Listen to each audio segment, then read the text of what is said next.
அன்பார்ந்த தமிழ் நெஞ்சங்களே, வணக்கம். இதிகாசங்களில் அறத்தின் வடிவமாகவும் பொறுமையின் சிகரமாகவும் திகழும் மாமுனிவர்களை பற்றி நாம் அறிவோம்.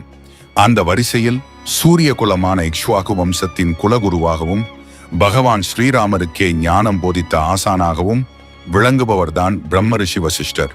ஒரு மாமன்னன் சாதாரண மனிதனைப் போல வேதனையில் இருந்தபோது அவருக்கு ஞானத்தை ஊட்டி இறைநிலைக்கு உயர்த்தியவர் வசிஷ்டர்.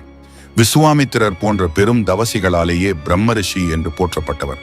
இன்றைய பதிவில் ராமாயணத்தில் குரு வசிஷ்டரின் பங்கு என்ன, அவர் ஏன் சப்த ரிஷிகளில் முதன்மையானவராக கருதப்படுகிறார் என்பதை விரிவாக காண்போம். வசிஷ்டர் என்பவர் சாதாரண முனிவர் அல்ல. அவர் பிரம்மதேவரின் மனதிலிருந்து தோன்றிய மானசபுத்திரர். சப்த ரிஷிகள் எனப்படும் 7 பெரும் ரிஷிகளில் இவரும் ஒருவர். வசிஷ்டர் என்ற சொல்லுக்கு செல்வம் நிறைந்தவர் அல்லது மிகச் சிறந்தவர் என்று பொருள். இங்கே செல்வம் என்பது பொன்னோ பொருளோ அல்ல, அது ஈடு இணையற்ற தவ வலிமையும் ஞானமும் ஆகும். அருந்ததி என்னும் கற்புக்கரசியை மணந்த வசிஷ்டர் இல்லறத்தில் இருந்தபடியே துறவரத்தின் உச்சத்தை தொட்டவர். காம குரோத மோகங்களை வென்றவர். இவருடைய ஆசிரமம் அமைதிக்கு ஒரு எடுத்துக்காட்டு. புலி மற்றும் பசு ஆகிய இரண்டும் ஒரே துறையில் நீர் அருந்தும் அளவுக்கு அவரது தவ வலிமை அந்த இடத்தையே சாந்தப்படுத்தி இருந்தது.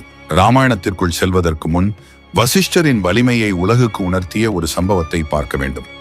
அதுதான் வசிஷ்டருக்கும் விஸ்வாமித்திரருக்கும் இடையிலான போட்டி. ஒருமுறை கௌசிகர் என்ற மன்னர் வசிஷ்டரின் ஆசிரமத்திற்கு வந்தார். இவரே பிற்காலத்து விஸ்வாமித்திரர். வசிஷ்டரிடமிருந்த காமதேனுவின் கன்றான நந்தினி என்னும் பசுவின் மகிமையை கண்டு அதை தமக்கு தரும்படி கேட்டார். வசிஷ்டர் மறுக்கவே மன்னர் தனது படை பலத்தால் அதை கவர்ந்து செல்ல முயன்றார். ஆனால் வசிஷ்டரின் பிரம்ம தண்டம் என்ற ஆன்மீக ஆயுதத்தின் முன் மன்னரின் அஸ்திரங்கள் அனைத்தும் செயலிழந்தன. சத்திரிய பலம் என்பது வெறும் தேக பலம் மட்டுமே, பிரம்ம தேஜஸே உண்மையான பலம் என்பதை உணர்ந்த கௌசிகர் கடும் தவம் செய்து வசிஷ்டராலேயே பிரம்ம ரிஷி என்று அழைக்கப்பட வேண்டும் என்று வைராக்கியம் கொண்டார். எத்தனையோ சோதனைகளுக்கு பிறகும் வசிஷ்டர் விஸ்வாமித்திரரை வெறுக்கவில்லை. இறுதியில் விஸ்வாமித்திரர் பக்குவம் அடைந்த போது அவரை பிரம்ம ரிஷி என்று வாயார வாழ்த்தி ஏற்றுக்கொண்டவர் வசிஷ்டர். இது வசிஷ்டரின் பொறுமைக்கும் பெருந்தன்மைக்கும் சான்றாகும். இப்போது ராமாயண காலத்திற்கு வருவோம். அயோத்தியை ஆண்ட தசரத சக்கரவர்த்திக்கு எல்லாமே வசிஷ்டர் தான். ஒரு அரசனுக்கு தேரோட்டி எவ்வளவு முக்கியமோ அதைவிட முக்கியம் ஒரு நல்ல மந்திரி அல்லது குரு. தசரதன் புத்திர சோகத்தில் இருந்தபோது அவருக்கு ஆறுதல் கூறி புத்திரகாமேஷ்டி யாகம் செய்ய வழிகாட்டியவர் வசிஷ்டர். குழந்தைகள் பிறந்தவுடன் அந்த தெய்வ குழந்தைகளுக்கு பெயர் சூட்டியவரும் இவரே. அனைத்து உயிர்களையும் மகிழ்விப்பவன் என்ற பொருளில் ராமன் என்ற திருநாமத்தை உலகிற்கு அறிமுகம் செய்தவர் குரு வசிஷ்டர் தான். ஒருமுறை விஸ்வாமித்திரர் அயோத்தி வந்து யாகம் காக்க சிறுவன் ராமனை அனுப்புமாறு கேட்டார். தசரதன் தயங்கினான், கதறி அழுதான். என் ராமனோ பாலகன் என்று மறுத்தான். அப்போது தசரதனை தேற்றிய வசிஷ்டர், ராமனை கேட்கும் விஸ்வாமித்திரர் சாதாரணமானவர் அல்ல, ராமனை அவருடன் அனுப்புவது ராமனின் எதிர்காலத்திற்கே நல்லது என்று எடுத்துரைத்து ராமனை அனுப்பச் செய்தவர் வசிஷ்டர். அந்த முடிவே ராமன் தாடகையை வதம் செய்யவும் அகலிகை சாப விமோசனம் அளிக்கவும் சீதையை மணக்கவும் காரணமாக அமைந்தது. வருங்காலத்தை ஊகிக்கும் ஞானக்கண் வசிஷ்டருக்கு இருந்தது. ராமாயணத்தில் அதிகம் பேசப்படாத ஆனால் மிக முக்கியமான பகுதி யோக வாசிஷ்டம். விஸ்வாமித்திரருடன் சென்று திரும்பிய பின் இளம் வயதிலேயே ராமருக்கு உலக வாழ்வின் மீது வெறுப்பு ஏற்பட்டது. எல்லாம் நிலையில்லாதது என்ற வைராக்கியத்தில் ராமர் மூழ்கினார். அப்போது ராமரின் மனக்குழப்பத்தை தீர்க்க வசிஷ்டர் வழங்கிய ஞான உபதேசமே யோக வாசிஷ்டம். பிரம்மாண்டமான தத்துவங்களை மிக எளிமையாக கதைகள் மூலம் ராமருக்கு விளக்கினார்.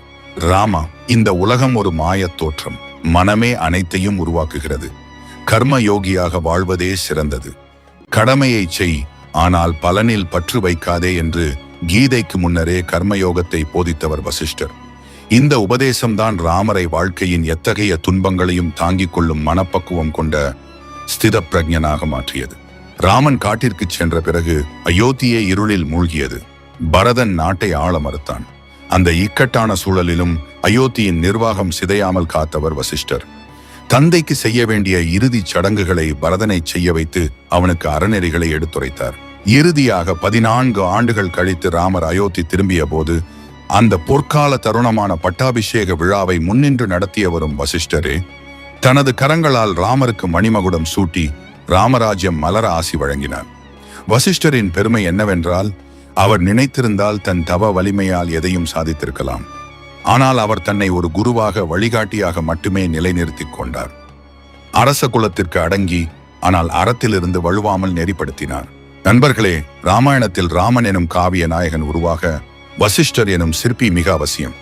அறிவு, பொறுமை, சாந்தம் மற்றும் ராஜதந்திரம் ஆகியவற்றின் மொத்த உருவமே வசிஷ்டர்.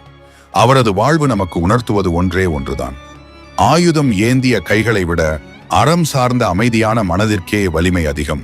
இந்த தகவல் உங்களுக்கு பிடித்திருந்தால் மறக்காமல் லைக் செய்யுங்கள். ராமாயணத்தின் வேறு எந்த பாத்திரங்களை பற்றி நீங்கள் அறிய விரும்புகிறீர்கள் என்பதை கமெண்ட் பகுதியில் பதிவிடுங்கள். நன்றி, வணக்கம்.